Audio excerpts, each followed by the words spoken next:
Welcome back to the Chad Hasty Show on News Talk 95.1 FM and 790 AM KFYO.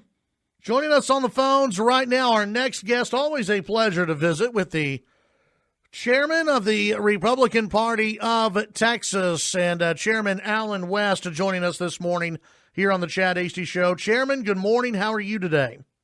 Chad, it's good to be with you. I'm doing very well. Had a nice 4-mile run this morning. The sun is shining brightly here in Dallas-Fort Worth area, and I'm above ground and perpendicular. All right. Well, we appreciate you joining us today. Before we get into some of the Texas Legislature stuff and the speaker's race, tell us about some of these rallies that I know you're going to be a part of and that are really going to be popping up around the state, it looks like, over the next few weeks. Yeah, I'll be doing what they call the Stop the Steal rally up here in Dallas tomorrow afternoon, and then also one down in Houston as well on Sunday, because, one of the great things I see happening is that the American people are paying attention to their electoral process. The American people are, we don't teach civics very well in our schools anymore, but now I think that people are going back, studying the Constitution, understanding this process, and they want to make sure that they have a fair and legal election, and that's what we owe the American people. Do you think that that this was a fraudulent election, or are you waiting to see how the votes turn out? Well, I think that there is no doubt we have some voting irregularities that are out there. We have some concerns, Dominion systems, some concerns with the voter registration rolls, some concerns about it seems that people who are not alive have been casting ballots. My big concern has and always will be with this universal mail-in ballot push, and I think that we're seeing some issues with that as well. So without a doubt, there are some things that we need to look at, to clean up, to assess and analyze. And that's why election integrity is the number one legislative priority for the Republican Party of Texas going into the next legislative session. Let's talk about the legislative session. You've been making some headlines, and some of your fellow Republicans, lawmakers, have been making some headlines. You came out against Dade Phelan as Speaker of the House. Tell us why. And have you had a chance to speak with him, and are you still against him becoming Speaker of the Texas House? Well, I don't think that what my concern is that so many people here in the great state of Texas work very hard to make sure we maintain a good, strong majority in the Texas State House. We have an 83 to 67. And within 24 to 48 hours, the individual came out and said that he had enough votes to be the Speaker, but those votes did include people from the other side of the aisle, the exact same people that we did not want to see in control of the Texas State House. So we should be getting a Speaker for the Texas State House from within the caucus of 83, and that's what the election is supposed to be happening in December. So I think it's just a little premature, presumptuous, and that's the concerns that we have with the Republican Party of Texas, with the grassroots, the people that work very hard, is that we don't want to see a repeat of Democrats having a foothold and a say-so in legislative priorities or getting them killed, being in positions as committee chairs. And that's a big concern because we saw that happen in the last legislative session, and we saw that same process happen with two previous speakers. If the Republican caucus does come back, though, and say that this is who they want, would you be receptive to that?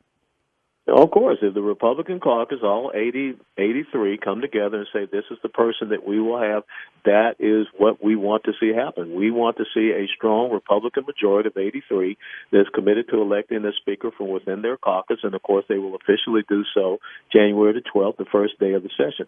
That's the exact same thing that we did when I was a member of Congress up there in Washington, D.C. So I do understand the legislative process. I do understand how you elect a Speaker, and so I think that we just want to see that happen, and whoever is that person that comes out of the caucus vote, that caucus decision, that will be the person that we'll be happy to sit down and talk about our 8 legislative priorities and how we want to see them passed in this next legislative session. What if he doesn't get all Republicans on board? Well, that's a concern. I think that is what leadership is about. I think I know a little bit about leadership, having led a battalion of over 600 into combat. Leadership is about taking a diverse group of individuals and focusing them on the singular accomplishment of a mission and a goal. And that's what we're looking for. And that's what I expect for leadership. And maybe my expectations of leadership maybe are too high for some people, but I can't lower my standards. When you in a statement earlier this week, I guess it was Monday now, you called him a political traitor. What does that mean?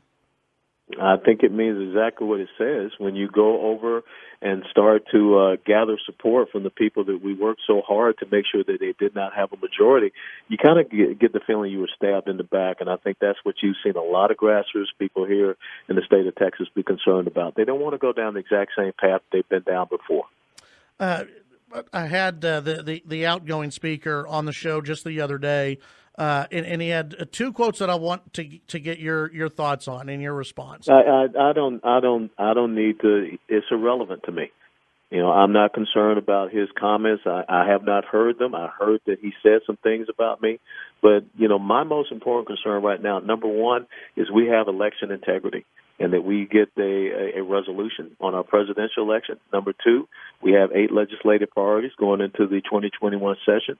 And then number 3, going into the May municipal elections, I want to make sure that we do a good job of Republicans winning city council, school board elections, those municipal elections, because that's how we build our farm team. So that's where I'm focused right now. When it comes to the session, let's be honest, because you've been pretty outspoken, maybe more outspoken than other chairmen have been. You've been pretty outspoken against Governor Abbott in his shutdown orders. You've been pretty outspoken, obviously, in this case with the Texas House Speaker. How involved do you want to be, and how outspoken do you think you will be compared to your predecessors when it comes to the upcoming legislative session? I never thought that standing up for principles and doing what is right could be termed as outspoken. I learned a lesson in the military, and it was from Brigadier General Jeffrey Miller, who was one of my commanders at Fort Bragg, North Carolina. And he said that leaders know what right looks like. And he said leaders don't pick and choose when to do right. And maybe this position, I thought it was a leadership position. And I understand what leadership is supposed to be about: courage, competence, commitment, conviction, and character. And that's what I have to live up to.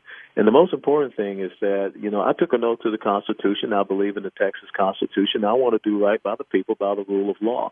So maybe I'm just a different fellow that does not just go along to get along. Well, I have to call a ball and strike a strike. Do you think you are? I mean, you've known your predecessors, and I'm not asking you to speak out against them, but do you think you are different than your Republican predecessors? Yeah, because I'm a black guy from Georgia, and they were white guys. But you don't think you've been more outspoken than them? Well, again, it's not about being outspoken. I think that people just want someone to be a leader if they're in a leadership position and to stand up for what is right. I don't know why that's so perplexing to people. And maybe that's the problem that we have in America, is that we don't understand what leadership is, and we get very uncomfortable when we see that. I came from a different environment where I spent 22 years with people that believed in honor, integrity, and character, and when you lost those important traits, we did not want to be associated with you because it was about lives. And when I look at the life of Texas, when I look at the life of the longest-running constitutional republic that the world has ever known, I'm going to stand up and abide by my oath that I took on 31 July 1982, which was an oath to a constitution. It's not an oath to a person. And sometimes it's not an oath to a political party, but it's an oath to a code of values and principles that bind us together as a people. And again, the most important thing I do, Chad, every single day is when I wake up, I ask myself, what will I do for God, for country, and for Texas in this day? And at the end of every day, I have to look at myself in the mirror and answer the question, what did you do for God and country and Texas today? And that's it. I do want to ask you before I let you go, Chairman, and we're visiting with Chairman Allen West here on the Chad Hasty Show.